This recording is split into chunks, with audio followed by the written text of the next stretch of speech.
Campina Grande, quarta-feira, 29 de janeiro.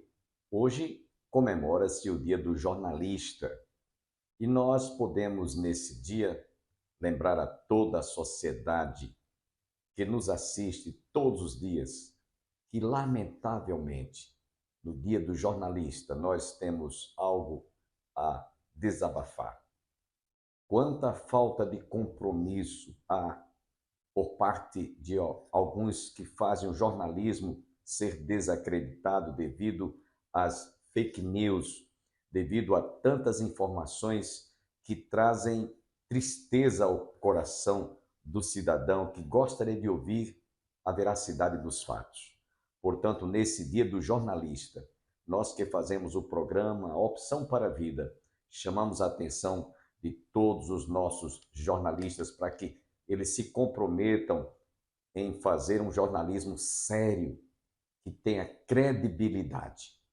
Essa é a nossa oração e esse é o pedido que nós fazemos a todos os profissionais na área jornalística. Hoje estaremos ouvindo outra vez o pastor Antônio Júnior e também o reverendo Hernandes Dias Lopes, trazendo uma palavra muitíssimo importante sobre a família, que hoje, infelizmente, está sendo destruída por conta das ideologias. Sem perda de tempo, antes desejamos fazer uma oração e você ficará com o reverendo Hernandes Dias Lopes. Pai, obrigado por este dia, quando nós estamos outra vez reassumindo, durante esse período que estivemos ausentes, toda a direção do programa Opção para a Vida. Obrigado pela vida do pastor Antônio Júnior, que nos substituiu durante esses dias. Pedimos que agora o Senhor fale ao nosso coração, através de toda esta programação, em nome de Jesus. Amém. Quero deixá-los com o reverendo Hernandes Dias Lopes.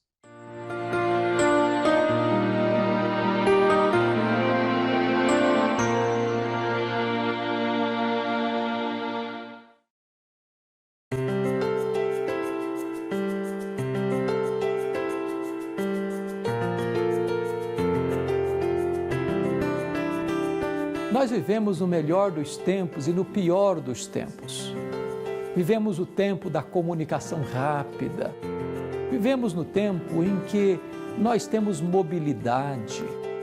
Entretanto, esse é um tempo também onde nós vivemos estressados demais, correndo demais, onde a família raramente consegue a bênção de assentar-se ao redor da mesa para uma refeição. Cada um tem seu horário, cada um sai num horário diferente, chega num outro horário diferente. Com isso, a família vai se isolando.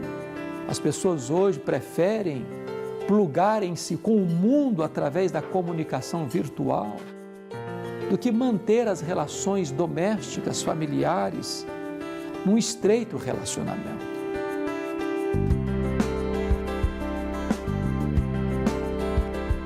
A mesa é um símbolo de comunhão, de harmonia, de diálogo, de entendimento, de compreensão. A mesa tem a capacidade de estreitar aqueles que estão se dispersando, como elo, como cimento da comunicação. A mesa tem a capacidade de fortalecer a comunhão que já existe, para que a pressa, o estresse da vida não roube da família o privilégio de estar junta, batendo um papo, conversando, dando uma boa gargalhada, se descontraindo, vivendo a realidade da bênção da comunhão familiar. Ao redor da mesa é lugar de se abrir a Bíblia, meditar na palavra. Ao redor da mesa é lugar de se buscar a face de Deus em oração. Ao redor da mesa é lugar de conversar, acertar os ponteiros e se dispor a perdoar uns aos outros. Ao redor da mesa é lugar onde a graça de Deus se manifesta. O Salmo 128, versículo 3 diz que a tua esposa será como a videira frutífera e os teus filhos como rebentos da oliveira ao redor da tua mesa.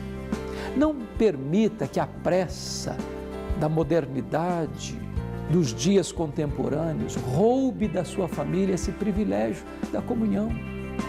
Não permita que o urgente tome o lugar do importante. Valorize a sua família, valorize a comunhão familiar, valorize a mesa, valorize o você estar junto com a sua família em todo o tempo, mas sobretudo ao redor da sua mesa.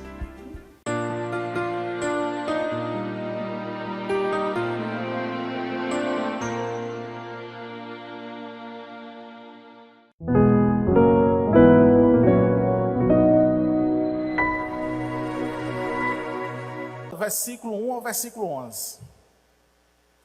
A respeito dos dons espirituais, não quero, irmãos, que sejais ignorantes. Então, de cara você já percebe que Paulo está dizendo que tem irmãos que não estavam sabendo discernir a questão dos dons. Porque ele está dizendo, ele não quer que vocês sejam ignorantes, ou seja, eu quero que vocês saibam e não que continuem ignorantes, sem saber, sem entender. Sabeis que outrora, quando eras gentios, deixáveis conduzir-vos aos ídolos mudos, segundo eras guiados. Por isso vos faço compreender que ninguém que fala pelo Espírito de Deus afirma, anátema, Jesus. Por outro lado, ninguém pode dizer, Senhor Jesus, senão pelo Espírito Santo. E aí, irmãos, aqui você já vai pegando, fazendo esse link importante. Paulo está dizendo assim, olha, não há corpo de Cristo, não há igreja, se há divergência entre vocês.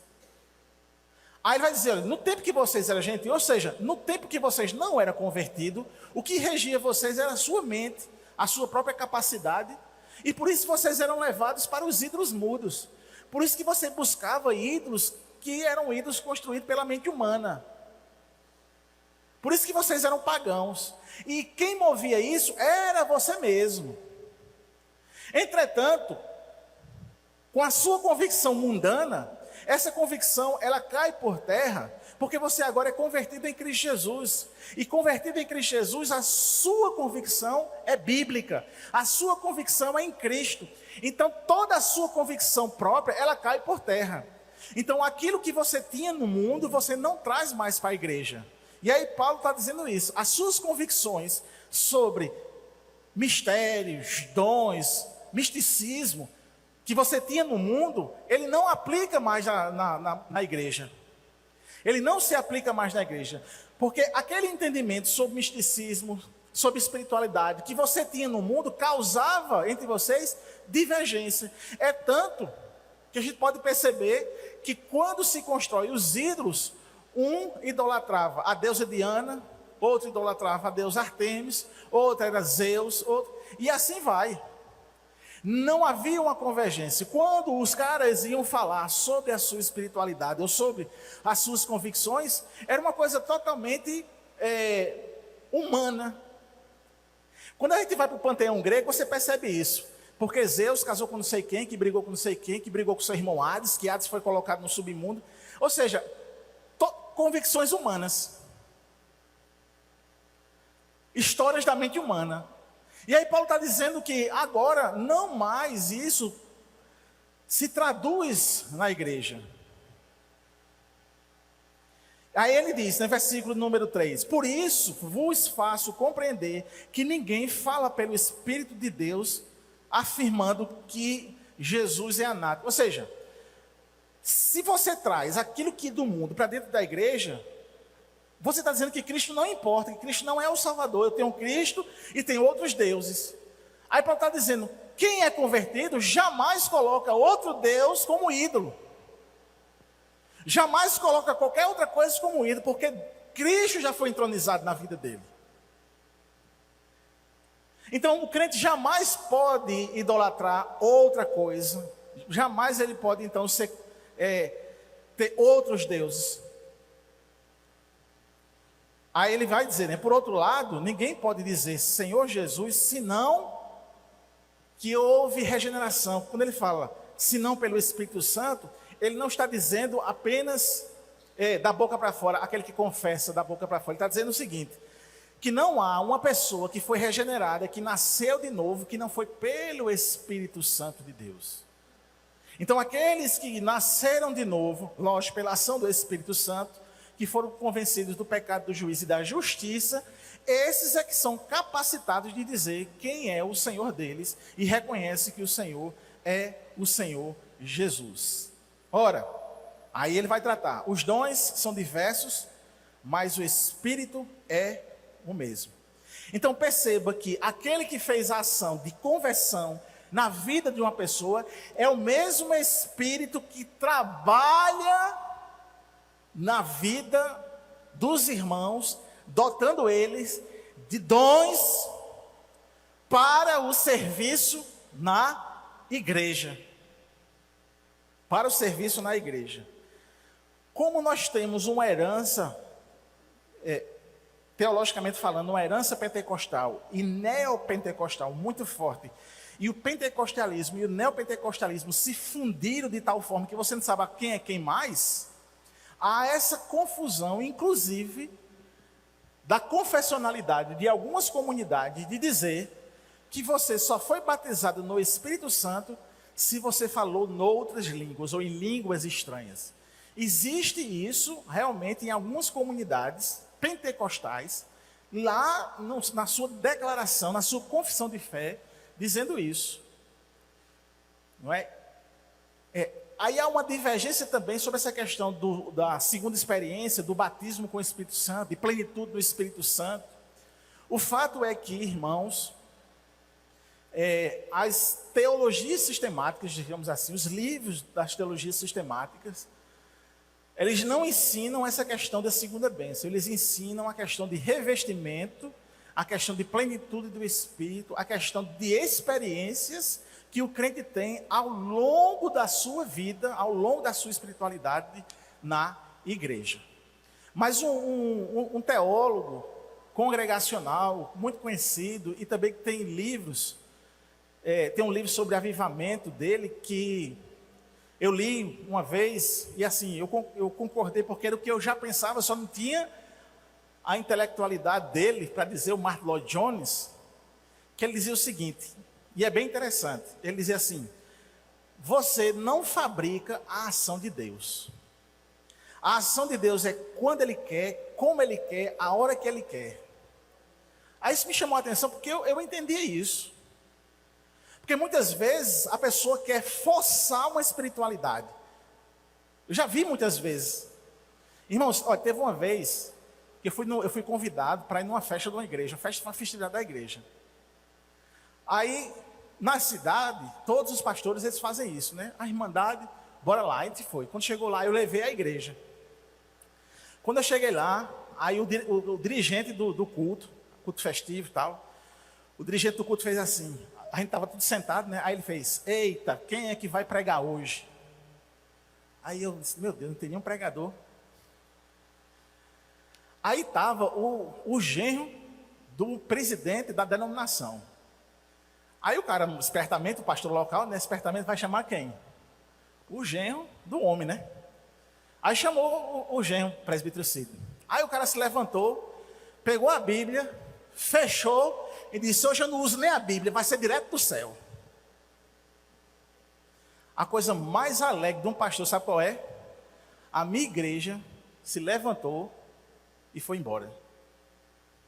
Só viu as cabecinhas se levantando e indo-se embora.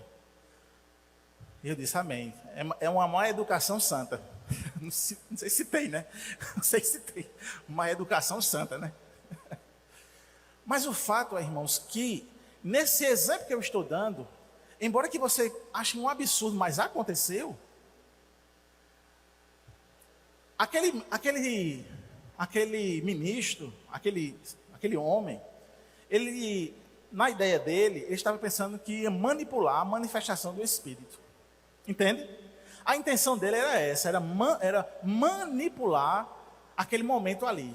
Porque quando ele diz a frase, hoje não usa a Bíblia, é direto do céu, ele induziu a igreja a acreditar que ele era tão espiritual que ele nem precisava das Escrituras.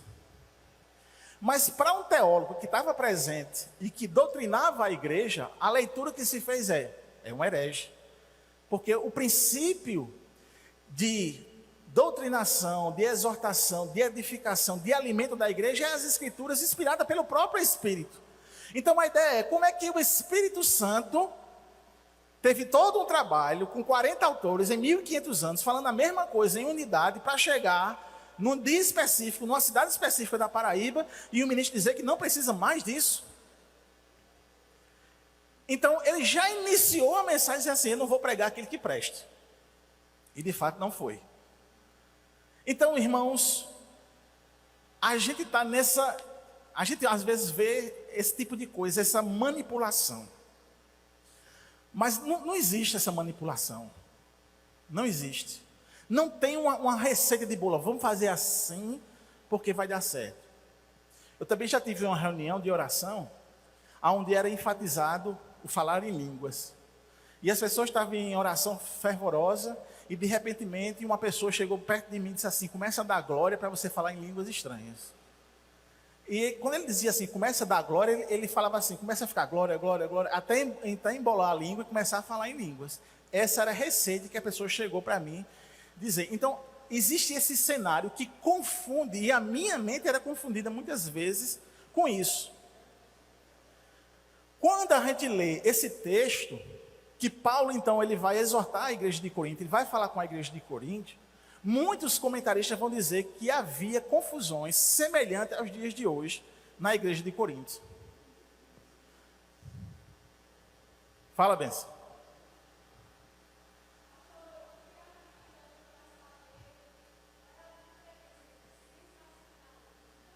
Sim, muito bem.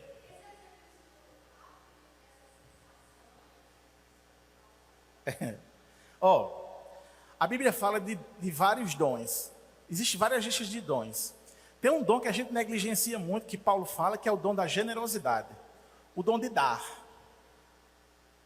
Paulo diz que esse dom é um dom espiritual. Dom de hospitalidade. Tem aquelas pessoas que recebem você em casa, um café, que tal, e se preocupa com tudo. É dom de hospitalidade a pessoa tem. Existe outro dom de pregar, o dom de ensinar, o dom de apacentar, o dom de administrar. Tem gente que é nato em administrar. Tem gente que é nato, por exemplo, em ministrar aula, ele é mestre. Então, isso são dons. Só que existem os dons, como por exemplo, o falar em outra língua, o profetizar, o interpretar línguas, e outros dons mais específicos, que as pessoas, é como se fossem não dons ordinários, mas dons espirituais em si. Existe uma ala de igrejas reformadas que dizem que esses dons cessaram. Que esses dons não existem mais. E existe outra ala que diz, não, esses dons eles continuam pela experiência. Quando eu tive dúvidas sobre os dons espirituais, eu li um teólogo chamado Wayne Grudem. Ele é um teólogo contemporâneo, ele escreveu a teologia sistemática. Dentro das teologias sistemáticas, ele é o mais fácil de leitura. E eu fui ler ele para tirar essa dúvida sobre a questão dos dons, porque há uns 20 anos atrás, mais ou menos, eu estava nessa confusão de entender, porque eu era de uma igreja que o meu pastor ele era neopentecostal. O meu pastor antigo, pastor Jadiel Davi da Rocha, saudosa memória, hoje ele é falecido, ele faleceu naquela pandemia, na Covid. A gente ia para cultos que ele ministrava a queda no pessoal, o pessoal caía. Ele enfatizava dons de línguas, ele enfatizava a profecia, ele enfatizava várias dessas coisas. Quando eu chego no seminário, eu começo a ter confusão. Aí eu ficava confuso e eu percebi que ele era neopentecostal, que ele tinha uma raiz neopentecostal. Mas aí como equilibrar a minha vivência, a minha espiritualidade, os meus dons, como eu já tive, Eu já tive uma visão uma vez de uma pessoa que ele era pastor, e eu fui e disse a ele. Então, como eu explicar as minhas vivências, as minhas experiências com as Escrituras?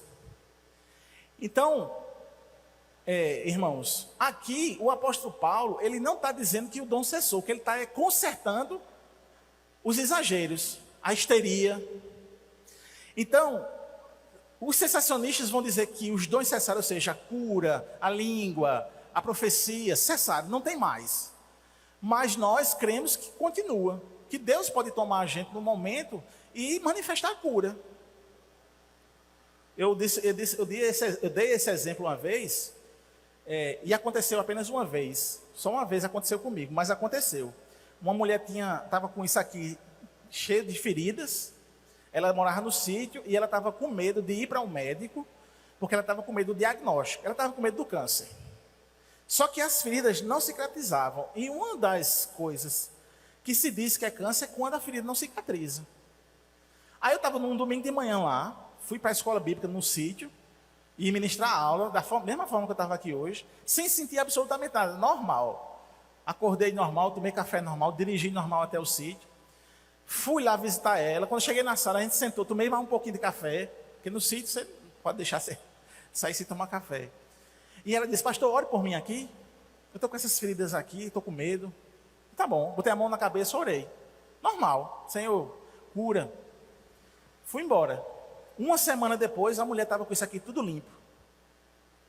E ela disse: pastor, quando o Senhor colocou a mão na minha cabeça, desceu um fogo até meus pés. E o que foi aquilo? Deus manifestou cura naquela mulher, naquela manhã. Só que eu não dizia muito isso pelo fato de que tinha aquele medo do pessoal procurar a igreja por causa disso. Então, muitas das vezes, irmã Alexandra, a confusão está justamente nisso. Você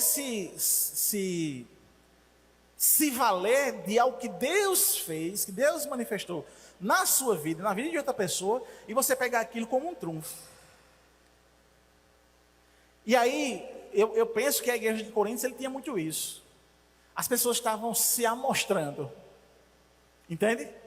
Estavam se engrandecendo. Eu sou mais espiritual porque eu falo em línguas, porque eu botar a mão e eu curo e tal. E aí aqueles que Deus não manifestava nesses dons extraordinários, ficavam ali meio que escanteados. Como ministro do Evangelho, como pastor, eu penso que a gente não incentiva mais aquelas coisas para justamente a gente não cair naquilo que a gente caiu. Na meninice, na histeria.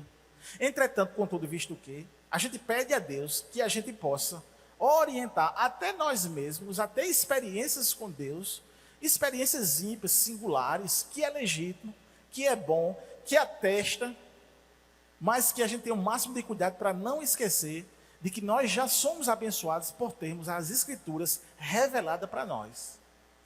E que o alimento, o sustento da vida cristã não são experiências, mas é a nossa vida baseada nas Escrituras, viver as Escrituras de fato e de verdade. Entende, irmãos? Então, assim, eu não nego a manifestação. Eu coloco o pé atrás quando a manifestação, ela tem um propósito escuso. Quando ela tem um propósito de promover o que é dotado. É tanto que, conversando com muitos pastores, irmãos, do ciclo de amizade, do ciclo, por exemplo, da Vinac, eu posso citar aqui como o pastor Walter, pastor Jamerson, pastor Euder, pastor Lázaro, pastor Ricardo, tantos outros pastores que há direcionamentos. Por exemplo, quando você for falar em línguas, você ipsis liter aquilo que Paulo diz aqui: se houver intérprete, fale publicamente, se não houver, fale para si. Porque quando você fala em línguas no microfone, eu sei que às vezes você está tão eufórico, isso é normal e é lícito. Mas às vezes você se coloca como mais espiritual do que o irmão que não está tendo o dom. E aí Paulo vai dizer: então, você fala em línguas, amém, fale orando, mas se for falar publicamente, que tenha um intérprete. O texto de Atos, ele é um texto que há dificuldades para entender como doutrina. certo? Então, assim, a gente não tira doutrina especificamente de Atos. A gente vê em Atos, como livro histórico, relatando as coisas que Deus fez no início da igreja. Entretanto, claro que há doutrina ali estabelecidas. Nesse episódio de que os estrangeiros ouviam eles falando na língua deles, alguns autores vão dizer, não, eles então foram tomados por Deus e eles começaram a falar, por exemplo, o alemão, o inglês ali, para o alemão e o inglês ver se tivesse ali.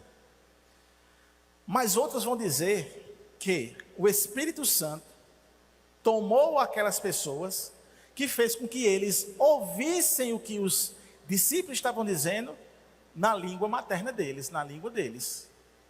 Então, assim, o texto ele não é conclusivo, o texto ele é informativo.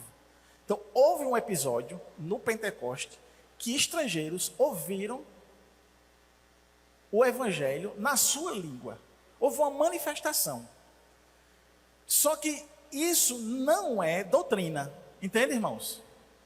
Isso é um ato, isso foi uma descrição de um ato na história da igreja. Isso pode acontecer? Mas é claro que sim. Pode acontecer uma situação, irmãos, Jesus se revela, a gente viu aqui numa perspectiva, Jesus se revela em sonhos para os muçulmanos. Diz que o muçulmano sonhou com Jesus, sonhou com o homem de branco falando as coisas. Aí quando ele chegou perto de um cristão, quando o cristão falou, ele disse, eita, eu sonhei com isso aí que você está descrevendo aí. E o cara se converte. Então assim, não tem quem segure a ação do Espírito. Amém? Ele tem o seu propósito, ele faz como ele quer e como ele quer. Eu quero agradecer a você, internauta, telespectador que esteve conosco. E nesses instantes finais do nosso programa, eu gostaria de deixar uma saudação para todos quantos estão conosco. Estivemos visitando familiares nossos na cidade de Natal, capital do estado do Rio Grande do Norte, e eu quero deixar para vocês as imagens do que foi o nascer de um novo dia. E até amanhã, se Deus assim nos permitir.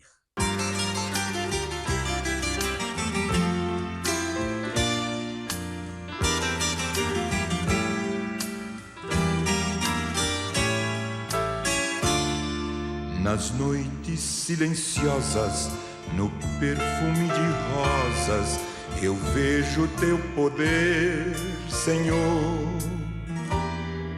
No céu estrelado, no dia ensolarado, eu vejo teu poder, Senhor.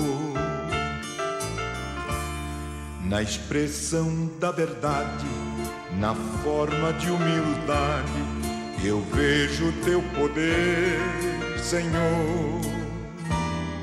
No alívio da dor e num gesto de amor, eu vejo teu poder, Senhor. Eu vejo teu poder, Senhor. Eu vejo teu poder, Senhor.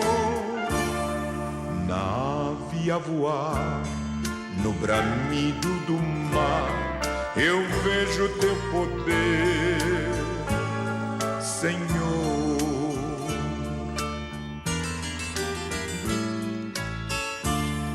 No puro pensamento, no fiel sentimento, eu vejo teu poder, Senhor. Na chuva a cair, na criança a sorrir, eu vejo teu poder, Senhor. Eu vejo teu poder, Senhor. Eu vejo teu poder, Senhor. Na ave a voar, no bramido do mar, eu vejo teu poder, Senhor.